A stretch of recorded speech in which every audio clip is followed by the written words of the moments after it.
തളിപ്പറമ്പ് മണ്ഡലത്തിലെ രാഷ്ട്രീയ ചരിത്രത്തിൽ ഇതുവരെ കാണാത്ത വിധത്തിലുള്ള കടുത്ത പ്രതിസന്ധിയിലൂടെയാണ് LDF പുറത്താക്കിയ സ്വതന്ത്ര സ്ഥാനാർത്ഥി TK ഗോവിന്ദനും അദ്ദേഹത്തിന്റെ തെരഞ്ഞെടുപ്പ് പ്രചരണ വിഭാഗവും കടന്നുപോകുന്നത്. ഇദ്ദേഹത്തിന്റെ രാഷ്ട്രീയ മുഖംമൂടി അഴിഞ്ഞു വീണുവെന്ന് CPM പ്രാദേശിക നേതൃത്വം ആരോപിക്കുമ്പോൾ തെരഞ്ഞെടുപ്പ് ഗോതയിൽ ആദർശധീരനായി വോട്ട് ചോദിച്ചിറങ്ങിയ ഗോവിന്ദന്റെ പ്രതിച്ഛായയെ പാടെ തകർക്കുന്ന രീതിയിലുള്ള വെളിപ്പെടുത്തലുകളാണ് ഓരോ ദിവസവും പുറത്തുവരുന്നത്. എരുവേശി പഞ്ചായത്തിലെ അതീവ പരിസ്ഥിതിലോല പ്രദേശത്ത് നിയമങ്ങൾ കാറ്റിൽ പറത്തി പ്രവർത്തിക്കുന്ന ഇരിക്കൂർ റോക്സ് പ്രൈവറ്റ് ലിമിറ്റഡ് എന്ന ക്വാറിയെ ചുറ്റിപ്പറ്റിയുള്ള അഴിമതി കഥകൾ മണ്ഡലത്തിലെ വോട്ടർമാരെ അമ്പരപ്പിച്ചിരിക്കുകയാണ്. ഒരു കാലത്ത് രാഷ്ട്രീയ വിശുദ്ധിയെക്കുറിച്ച് സംസാരിച്ചിരുന്ന ഗോവിന്ദൻ വ്യക്തി താൽപര്യങ്ങൾക്ക് കീഴടങ്ങിയെന്ന് ഇടതുപക്ഷ അനുകൂലികൾ ചൂണ്ടിക്കാട്ടുന്നു. സ്വന്തം മകന്റെ സാമ്പത്തിക ലാഭത്തിനായി അധികാരവും രാഷ്ട്രീയ സ്വാധീനവും ദുരുപയോഗം ചെയ്തെന്ന വാർത്തകൾ തളിപ്പറമ്പിലെ രാഷ്ട്രീയ സമവാക്യങ്ങളെ തന്നെ മാറ്റിമറിച്ചിരിക്കുന്നു.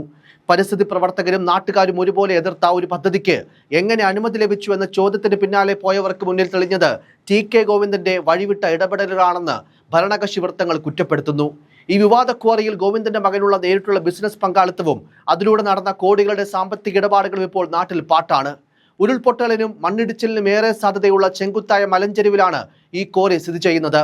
ജനവാസ മേഖലയ്ക്ക് ഭീഷണിയാകുന്ന ഇത്തരം സംരംഭങ്ങൾക്ക് അനുമതി നൽകരുതെന്ന കർശനമായ നിയമങ്ങൾ നിലനിൽക്കെ ഉദ്യോഗസ്ഥ ഭരണ സംവിധാനങ്ങളെ സമ്മർദ്ദത്തിലാക്കി ഗോവിന്ദൻ നേരിട്ട് ഇടപെട്ടാണ് ക്വാറിക്ക് പ്രവർത്തനാനുമതി വാങ്ങിക്കൊടുത്തതെന്ന് CPM പ്രവർത്തകർ ഉൾപ്പെട്ട ആക്ഷൻ കമ്മിറ്റി ഭാരവാഹികൾ രേഖകൾ സഹിതം വാദിക്കുന്നു.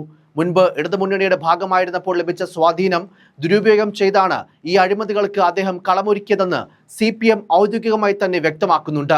സദാസമയവും ധാർമ്മികതയെക്കുറിച്ചും സാധാരണക്കാരുടെ അവകാശങ്ങളെക്കുറിച്ചും പ്രസംഗിക്കുന്ന ഒരു നേതാവ് സ്വന്തം കുടുംബത്തിന്റെ വളർച്ചയ്ക്കായി പ്രകൃതിയെയും ജനങ്ങളെയും ഒറ്റപ്പെടുത്തുവെന്നത് വോട്ടർമാർക്കിടയിൽ വലിയ പ്രതിഷേധത്തിനും കാരണമായിട്ടുണ്ട്. ഇടതുപക്ഷ ചിന്താഗതിക്കാർക്കിടയിൽ ഇദ്ദേഹത്തോടുള്ള വിശ്വാസ്യത പൂർണ്ണമായും നഷ്ടപ്പെട്ടതായി രാഷ്ട്രീയ നിരീക്ഷകരും വിലയിരുത്തുന്നു. ഒരു ജനപ്രതിനിധിയാകാൻ ഒരുങ്ങുന്ന വ്യക്തിക്ക് എങ്ങനെ ഇത്തരത്തിൽ സ്വജനപക്ഷപാതം കാണിക്കാൻ സാധിക്കുമെന്ന ചോദ്യം മണ്ഡലത്തിലെ ഓരോ മുക്കിലും മൂലയിലും ഇപ്പോൾ ഉയരുന്നുണ്ട്. മകന്റെ പണസമ്പാദനത്തിനു വേണ്ടി പാവപ്പെട്ടവരുടെ ജീവനും സ്വത്തിനും ഭീഷണിയാകുന്ന മാഫിയ പ്രവർത്തനങ്ങൾക്ക് കുടപിടിക്കുന്നതിലൂടെ ഗോവിന്ദന്റെ രാഷ്ട്രീയ മുഖം മൂടിയാണ് അഴിഞ്ഞു വീണിരിക്കുന്നത്. അധികാരമില്ലാതിരുന്നിട്ടും ഇത്രയേറെ വഴിവിട്ട ഇടപാടുകൾ നടത്തുന്ന ഇവർ ജനപ്രതിനിധിയായി തിരഞ്ഞെടുക്കപ്പെട്ടാൽ എത്തരത്തിലായിരിക്കും പെരുമാറുക എന്ന ഭീതിയിലാണ് ഇവിടുത്തെ സാധാരണക്കാരായ വോട്ടർമാർ. ക്വാറി വിരുദ്ധ സമരം ശക്തമായതോടെ ഗത്യന്തരമില്ലാതെ വന്നപ്പോഴാണ് പരിസ്ഥിതി ആഘാത പഠനങ്ങളെക്കുറിച്ചുള്ള ചർച്ചകൾ ഉയർന്നത്. എന്നാൽ ഈ മേഖല അതീവ ദുർബലമാണെന്നും ഇവിടെ ഖനനം നടത്തുന്നത് വലിയ ദുരന്തങ്ങൾക്ക് വഴിവെക്കുമെന്നും വിദഗ്ധർ നൽകിയ മുന്നറിയിപ്പുകൾ ഗോവിന്ദൻ മനഃപൂർവ്വം അവഗണിക്കുകയായിരുന്നുവെന്ന് ഇടതുപക്ഷ സംരക്ഷണ സമിതി ആരോപിക്കുന്നു. നാട്ടുകാരുടെ സുരക്ഷയേക്കാൾ സ്ഥാനാർത്ഥിക്ക് പ്രധാനം മകന്റെ ബിസിനസ് സാമ്രാജ്യത്തിന്റെ വളർച്ചയായിരുന്നുവെന്ന നഗ്നമായ സത്യം ഇന്ന് ജനങ്ങൾ തിരിച്ചറിഞ്ഞു കഴിഞ്ഞു. ഇടതുമുന്നണിയിൽ നിന്നും ഇദ്ദേഹത്തെ പുറത്താക്കാനുള്ള പ്രധാന കാരണങ്ങളിലൊന്ന് ഇത്തരം വഴിവിട്ട ബന്ധങ്ങളാണെന്ന CPM നേതാക്കളുടെ വാക്കുകൾ ഇപ്പോൾ കൂടുതൽ പ്രസക്തമാവുകയാണ്. മാധ്യമങ്ങളുടെ ചോദ്യങ്ങളിൽ നിന്നും പൊതുജനങ്ങളുടെ ഇടയിൽ നിന്നും TK ഗോവിന്ദൻ ഇപ്പോൾ ഒളിച്ചോടുകയാണ്. അഴിമതി ആരോപണങ്ങൾ ഓരോന്നായി തെളിവുകൾ സഹിതം പുറത്തു വരുമ്പോൾ മൗനം പാലിക്കുന്നത് കുറ്റസമ്മതത്തിന് തുല്യമാണെന്ന് ഇടതുപക്ഷ രാഷ്ട്രീയ നിരീക്ഷകരും അഭിപ്രായപ്പെടുന്നു.